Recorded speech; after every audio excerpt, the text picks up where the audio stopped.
1 menit paham klasifikasi genetis. Apa yang kau takutkan dari gelap malam? Bintang temani mimpimu.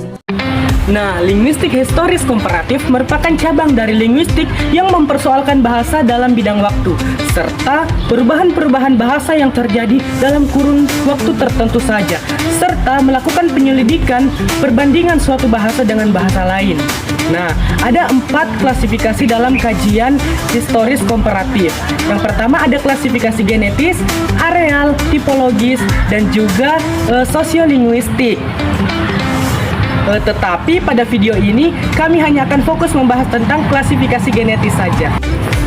Nah, klasifikasi genetis disebut juga dengan klasifikasi genealogis yang dilakukan berdasarkan garis keturunan bahasa-bahasa itu.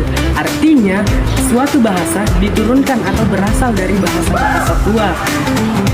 Klasifikasi genetis dilakukan berdasarkan kriteria bentuk atau bunyi dan juga makna, yaitu kesamaan bentuk atau bunyi dan juga makna yang terkandung di dalamnya. Bahasa-bahasa yang memiliki jumlah kesamaan bahasa seperti itu disebut berasal dari bahasa asal atau bahasa proto yang sama. Nah, bahasa proto itu tidak diketahui penutur asli dan tidak ada catatan tertulis, tetapi direkonstruksi oleh para ahli bahasa melalui perbandingan bahasa-bahasa keturunannya. Nah, bagaimana sih dan siapa yang menemukan teori klasifikasi genetis ini? Teori klasifikasi genetis ditemukan oleh A. Schellhardt pada tahun 1866 dan menamai teori ini teori batang pohon. Namun pada tahun 1872 teori ini dilengkapi oleh J. Smith dan menamainya dengan teori gelombang. Maksud dari teori gelombang ini adalah mengandaikan atau mengibaratkan bagaimana bahasa itu bisa menyebar dan terpecah.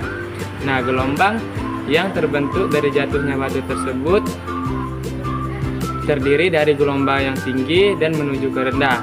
Gelombang yang tinggi ini diibaratkan sebagai bahasa yang memiliki ciri dan kesamaan dengan bahasa proto atau bahasa awal, sehingga mudah dilihat pada kesamaan bunyi dan bentuknya. Terus bahasa-bahasa yang lebih rendah sukar dilihat karena ciri-cirinya semakin kian menghilang.